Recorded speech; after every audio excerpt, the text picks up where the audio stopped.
গরমের দিনে অনেক বাসাতেই স্বস্তি পেতে এয়ার কন্ডিশনারই হয় একমাত্র ভরসা। কিন্তু সাম্প্রতিক ঝড় বৃষ্টির আবহাওয়ায় আরামের খোঁজে এই এসি চালানোই হতে পারে আপনার বিপদের কারণ। বৃষ্টির দিনে দরজা জানালা বন্ধ রাখতে হয়, ফলে সাধারণভাবেই ঘর গুমোট হয়ে ওঠে। আর তখনই অনেকে এসি চালিয়ে স্বস্তি খোঁজেন। তবে প্রশ্ন হলো, ঝড় বৃষ্টির সময় এসি চালানো কি আদৌ নিরাপদ? মার্কিন লাইফস্টাইল বিষয়ক ওয়েবসাইট havoc.com-এ বিশেষজ্ঞরা এ বিষয়ে কথা বলেছেন।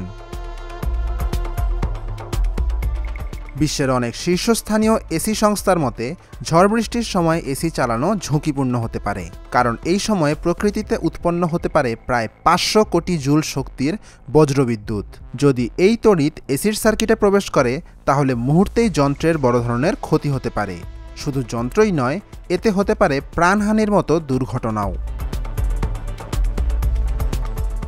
অনেকে ভাবেন এসির সঙ্গে সংযুক্ত সার্কিট ব্রেকার সব সমস্যা ঠেকাতে পারে, কিন্তু বিশেষজ্ঞরা বলছেন বজ্রপাতের শক্তি এতটাই বেশি যে সার্কিট ব্রেকার কাজ করার আগেই সেটি মেশিনে পৌঁছে যেতে পারে, ফলে সার্কিট ব্রেকার থাকলেও ঝুঁকি থাকে। ইলেকট্রনিক যন্ত্রপাতি বজ্রপাতের ক্ষতি থেকে রক্ষা করার জন্য সাধারণত আর্থিং ব্যবস্থা রাখা হয়, তবে সবসময় এই আর্থিং কাজ করে না। তাই আর্থিংয়ের উপর ভরসা করে ঝড়ের মধ্যে এসি চালানো উচিত নয়।